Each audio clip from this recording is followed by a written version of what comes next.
आपने 1 रुपए में अडानी को 1050 एकड़ जमीन और 10 लाख आम और लीची के पेड़ दे दिए। ये मातृभूमि की वंदना, ये आपकी मातृभूमि की वंदना है।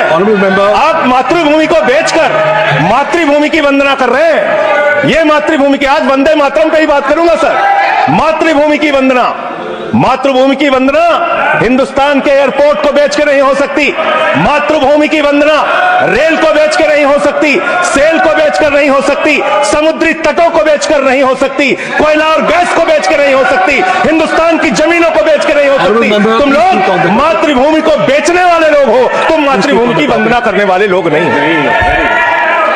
आप भारत की सेना को 4 साल के अग्निवीर पे लेके आ गए, जो हिंदुस्तान की सीमा की सुरक्षा करने वाले हैं, जो वंदे मातरम का नारा लगाते हैं हमारे जवान, हमारे सैनिक, जो -50 डिग्री टेंपरेचर में सियाचिन में और +50 डिग्री टेंपरेचर में जैसलमेर में भारत की सीमाओं की रक्षा करते हैं, इस मातृभूमि की रक्षा करते हैं। उनके पीठ में छुरा मारने का काम आपने किया, उनकी नौकरी 4 साल की कर दी अग्निवीर की।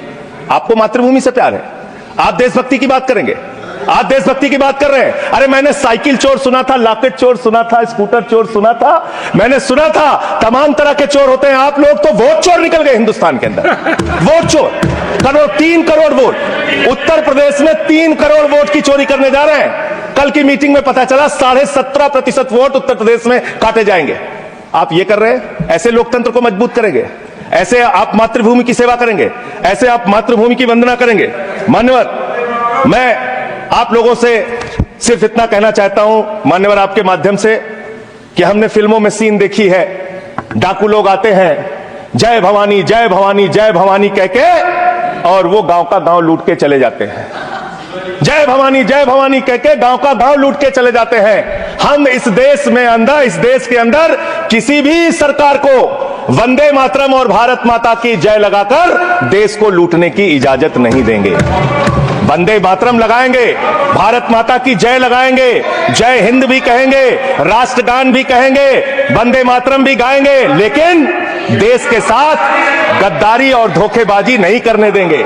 आपको नहीं करने देंगे। ये देशभक्ति के नारे हैं, ये देशभक्ति के नारे हैं। आप बेरोजगारी पे बात नहीं करना चाहते, महंगाई पे बात नहीं करना चाहते, दलितों का मंदिर में प्रवेश वर्जित है, कहीं उनको रोका जा रहा है, उस पर बात नहीं करना चाहते, पिछड़ों का शोषण हो रहा है, उस पर बात नहीं करना चाहते। आपने मातृभूमि की सेवा यह की है कि आज हिंदुस्तान के ऊपर 200 लाख करोड़ रुपए का कर्जा है, 200 लाख करोड़ रुपए का कर्जा। आपने हिंदुस्तान को आज इस स्तर पर पहुंचाने का काम किया है। और दूसरी बात मैं पूछना चाहता हूं आपके माध्यम से मान्यवर, इस देश में मजदूर भी हैं, किसान भी हैं, आदिवासी भी हैं, दलित भी है, पिछड़े भी हैं, सवर्ण भी हैं, सब में अनपढ़ है, सब में भारी संख्या है जो पढ़े लिखे नहीं है, जिनको संस्कृत का ज्ञान नहीं है, जो नहीं पढ़ सकते वंदे मातरम। तो आप उनको कह रहे हैं कि वो देशभक्त नहीं है। मैं आपके माध्यम से कहना चाहता हूं, वो देश को लूटने वाले अडानी जैसे पूंजीपतियों से ज्यादा बड़े देशभक्त हैं, जो अपने बच्चों के लिए श्रम करते हैं, मजदूरी करते हैं, कुली का काम करते हैं और अपने बच्चों का पेट भी पालते हैं, देश की भी सेवा करते हैं। वो आपसे ज्यादा देशभक्त हैं। उनकी देशभक्ति को आप इससे चेक करने का काम मत कीजिए, उससे परीक्षा करने का काम मत कीजिए। मान्यवर, मैं अंत में एक और बयान आया, उसका जिक्र करके अपनी बात को खत्म करूंगा। अभी SIR की प्रक्रिया के तहत उत्तर प्रदेश के मुख्यमंत्री ने कहा कि डिटेंशन सेंटर बनाए जाएंगे। 80 लाख लोगों के वोट आपने बिहार में काट दिए, वहां कितने घुसपैठिए मिले आपको? अरे भाई, ये भी मातृभूमि की बात हो रही है। आप लोग चाहते हैं बांग्लादेशी यहां पे आ जाएं, मातृभूमि की सुरक्षा को खतरा हो जाए? आपको तो चिंता वही है ना, वही तो बात कर रहा हूं। कितने बांग्लादेशी घुसपैठिया मिले? कितने बांग्लादेशी घुसपैठिया मिले? कितने बांग्लादेशी घुसपैठिया मिले? मात्र 315, जिसमें नेपाल के बाकी लोग सिर्फ 78 मुसलमान मिले। वहां 80 लाख लोगों के आपने वोट काट दिए। अब आप कह रहे हैं उनको डिटेंशन सेंटर में रखेंगे, उनको डिटेंशन सेंटर में आप रखेंगे जो हिंदू हैं, जिनके जो पूर्व IAS हैं। आप इस देश का सिर्फ माहौल बिगाड़ना चाहते हैं। आप इस देश को सिर्फ नकली नारों के पीछे सिर्फ आप अपने आप को छिपाना चाहते हैं। वंदे मातरम देशभक्ति का नारा है, भारत माता की जय देशभक्ति का। हाँ, दिल्ली में तो काटोगे ही आप, ठीक ही कर रहे हो, पहले से ही नियत बता दिया। दिल्ली की हालत तो कर दी आपने। अरे इसमें क्या लिखा हुआ है? इसमें क्या लिखा हुआ है? सुजलाम सुफलाम, सुजलाम सुफलाम, शुद्ध जल शुद्ध फल और मधुर वाणी, मधुर वाणी, मधुर वाणी कौन बोल रहा है? देश के प्रधानमंत्री मधुर वाणी बोल रहे हैं।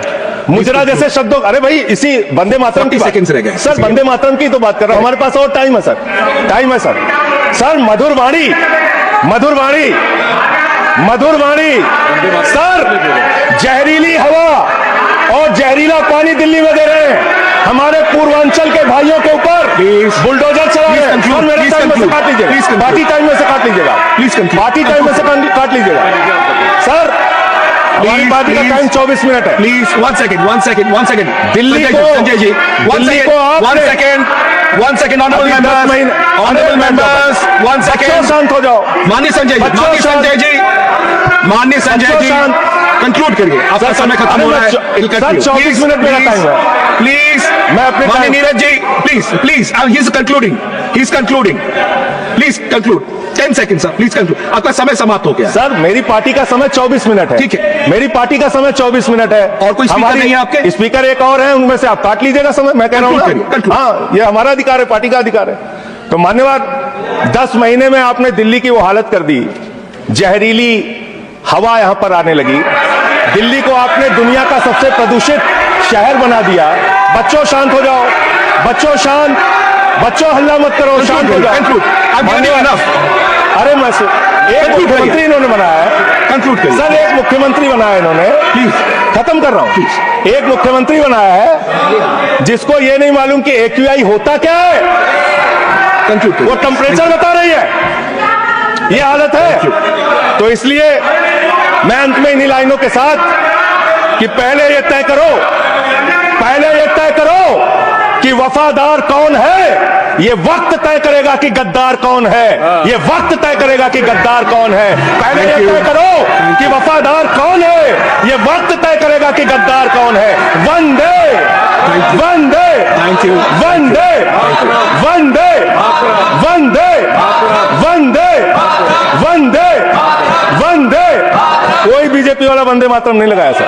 Thank you.